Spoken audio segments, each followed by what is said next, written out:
Salut, en ce moment, on va faire l'aspect shadow work. Shadow work, j'en parle beaucoup dans mes réseaux. En fait, c'est de travailler ton ombre, de travailler tes blessures et de travailler ton enfant intérieur dans ses blessures. Le shadow work, pour moi, c'est vraiment d'aller voir comme la blessure du rejet, la blessure de l'abandon, la blessure de la trahison, la blessure de l'abandon, d'aller voir cet enfant-là, de le prendre et de visiter les événements où il y a eu la première blessure et de juste plonger dans cette douleur-là et d'accepter. D'accepter et de prendre en charge ton pouvoir créateur. Alors, le shadow work, c'est vraiment aller voir son enfant intérieur, d'aller plonger dans ses blessures dans les premiers moments. Et surtout, moi, je fais du shadow work quand il arrive des conflits ou des choses dans ma vie. Et c'est une occasion de visiter. Parce que plus qu'on fait du shadow work, plus qu'il va aussi avoir des événements dans la vie avec les phénomènes astrologiques, les lunes, les pleines lunes, qui nous permettent de visiter des endroits en dedans de nous, comme la blessure de rejet.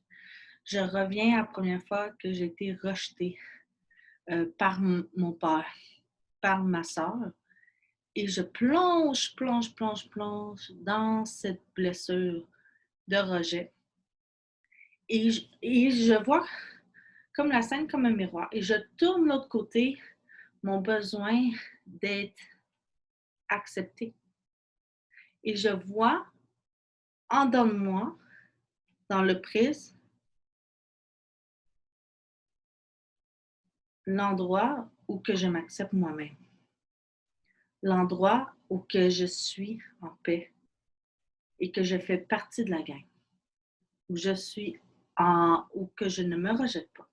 Et là, on fait par plusieurs paliers de profondeur. Ensuite, je vais en dedans de moi et je vois l'espace en moi où je me rejette. Moi-même, dans toutes les situations de ma vie, je regarde ce volet-là de miroir que je me rejette et je tourne le miroir de côté de la scène et je vois l'aspect de moi qui m'aime. Et en voyant cet aspect-là, je l'amplifie dans mon champ et j'en fais ma vérité. Ça, c'est un peu ma vision, ma technique du shadow work. Kevin va aussi parler de sa technique à lui. Pour l'essentiel, c'est presque la même chose, sauf que moi, j'utilise plus de la symbolique dans mes choses. Moi, j'utilise beaucoup mon imaginaire et je m'imagine comme en train de combattre comme de vieux sentiments refoulés. C'est comme un monstre marin c'est comme une émotion qui surgit des profondeurs et je suis sur un bateau et je dois faire la paix tout seul, apaiser le monstre. Et il y a aussi comme, pour moi, faire du shadow work, ça marche mieux quand je suis dans la noirceur totale. Comme, je suis dans une pièce et je ferme toute lumière et là, je me centre vraiment sur moi et je trouve que ça met la chose un peu plus facile pour aller plus en profondeur. Euh, c'est ça. Moi aussi, j'utilise ça pas mal dans les zones où est-ce que la vie est un petit peu moins douce et pour multiples raisons. Est-ce que tu voudrais nous donner un exemple de quête que tu te fais par rapport à un thème en particulier? Un thème en particulier, la colère. C'est le classique, la colère, ça peut être par beaucoup de symboles comme un ours enragé ou une bête enragée que tu dois comme un peu accepter et la calmer, voir le pourquoi cette colère-là, une injustice ou quelque chose de genre. Et vraiment comme aller se pardonner à soi d'avoir laissé cette injustice arriver, parce que souvent, le pourquoi on est en colère d'une injustice, c'est parce qu'on s'est laissé faire cette injustice. Il y a beaucoup de cœur par rapport à nous et à la personne qui le fait. Donc, tu commences par te pardonner toi-même, ensuite tu trouves la façon, puis de régler ça et de garder ça à l'esprit pour ne plus jamais que ça arrive. C'est à peu près ça. Pour, en tout cas, pour qu'est-ce qui. Ça, c'est ton exemple. OK.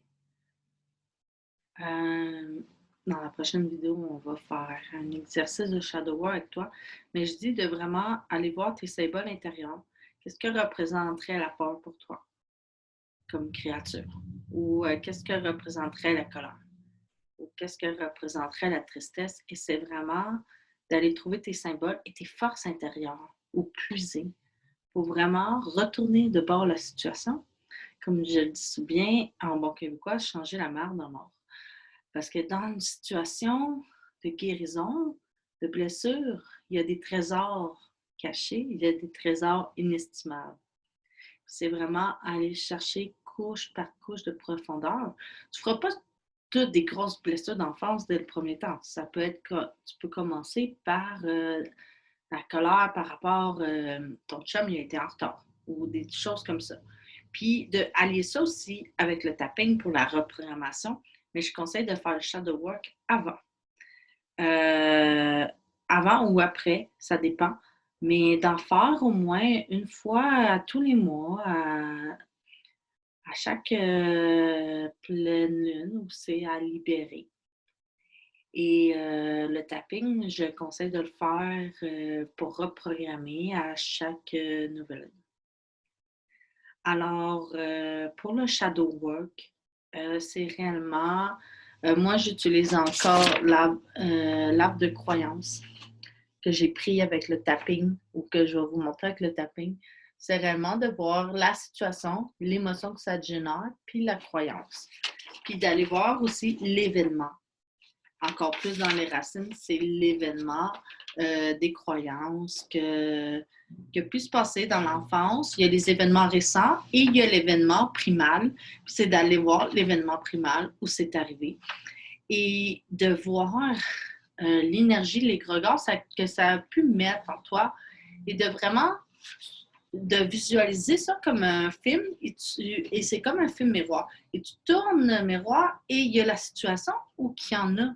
Où il y a de la colère, mais il y a la situation qui a de la confiance. Comme toujours trouver l'inverse.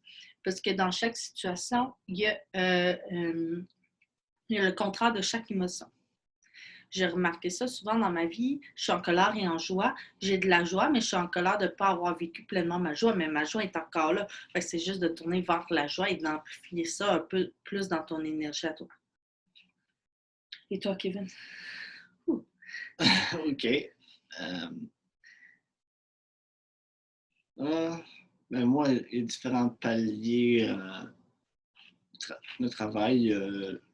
Les paliers comme à peu près, moi, ça va par 9 étages, dont à peu près l'étage le plus haut pour les plus hautes vibrations, en descendant dans les. Ça dépend dans les phases que tu vas pour travailler.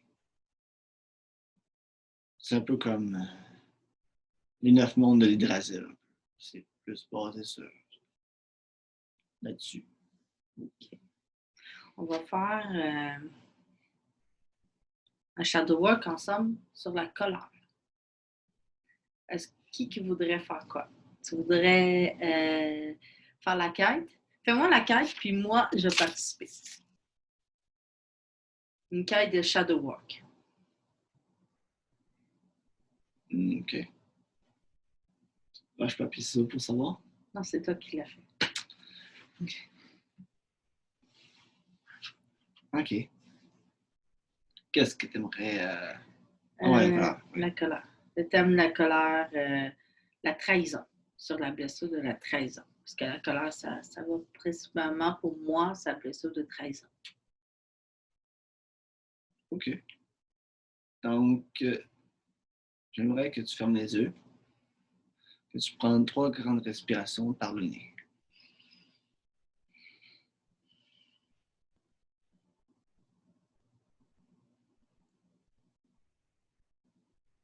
Je veux que tu imagines l'ascenseur, il descend, mais tout d'un coup, l'ascenseur, c'est comme si les breaks lâcheraient. Poum, tu tombes vraiment très loin. Et les portes s'ouvrent. Tu y distingues que du noir. Rentres-tu? Oui. Là, tu rentres, tu te retournes, l'ascenseur n'est déjà plus là. Qu'est-ce que tu vois? Désertique, aride, colère, du feu. Je ne me sens pas acceptée et respectée. Pourquoi?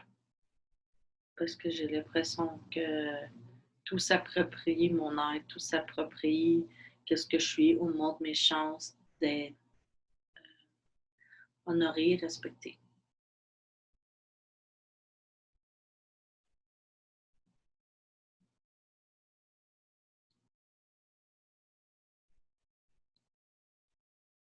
Distingues-tu des formes? Je vois comme un arbre tout calciné, brûlé.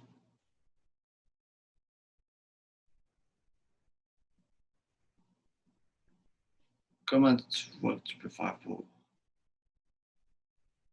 t'en défaire? Ben, j'accepte cette partie-là, premièrement, ce plan-là de moi par rapport des événements de ma vie récurrents jusqu'à l'événement de ma vie primaire quand j'étais petite où j'ai senti la première trahison. J'en parlerai pas ici, mais je vous invite à la visualiser aussi. Si c'est un thème qui résonne avec vous. Ou que j'ai été trahie, ou que j'ai senti qu'un membre de ma famille me trahit. Je décide de tourner la page de bord parce que l'autre côté du scénario, il y a le côté où que j'avais confiance en l'autre, en moi, et que c'est une belle forêt verdorante avec une chute d'eau. Et je décide de l'amplifier, de l'amplifier. Et je vois aussi un enfant qui pleure. Et je décide de l'emmener de l'autre côté. Parce que oui, la partie blessée elle va exister à quelque part, mais je décide de pardonner avec Ho'oponopono. Je t'aime, je sens la vibration de l'amour. Je te pardonne, je sens la vibration du miracle. Et je m'excuse, je ressens la vibration de prendre ma responsabilité. Et merci, je sens la gratitude pour qu'est-ce qui est à venir.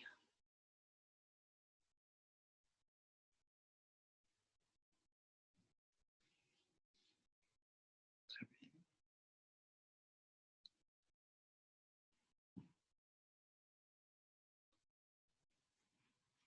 Et il ne faut pas oublier comme Jean vient de le montrer, que chaque expérience a les deux facettes.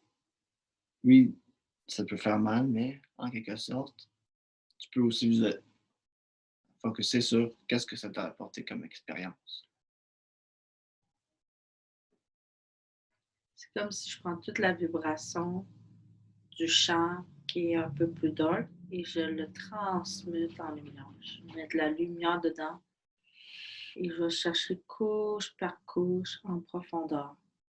Souvent, je prends un temps seul, je fais la méthode du papillon, qui est la méthode de je m'en vais dans mes couvertes. Puis là, je sais une belle chenille. Et je ne sors pas de ma couverte en papillon tant que je n'ai pas travaillé cet aspect-là de moi. Et faites attention de ne pas vous endormir. Ça, c'est un petit point. Endormez-vous pas. Mais là, après ça, je vois cette situation-là qui est dense, qui est comme la forêt aride. Là, je décide de, au lieu d'envoyer de l'amour à tout le monde, là, m'envoyer de l'amour à moi, là, puis faire une grosse boule de lumière, implosion. Là, je suis comme... La vibe a comme changé.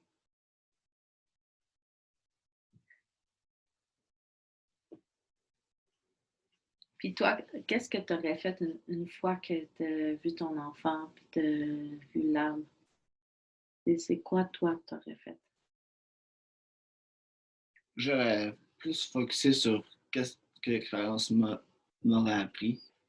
Mhm. C'est comme à chaque fois que tu affrontes une créature, oui, tu as des blessures, mais en même temps, tu acquiers de l'expérience. Mhm. Comme chaque épreuve. Oui, il y a une part de blessure, il y a aussi une part d'expérience qui te rend meilleur après. Qui permet de lâcher prise aussi. Aussi. Ouais, ça aide beaucoup aussi à lâcher prise. En tout cas, j'espère que cette vidéo-là va vous aider à vous faire vos séances de shadow work. Faites-en au moins un terme par mois. Puis faites-en autant que la vie vous envoie des choses à travailler. Puis après ça, ça libère le champ pour manifester vraiment tout ce que tu veux. Même si on, même si c'est pas toujours facile.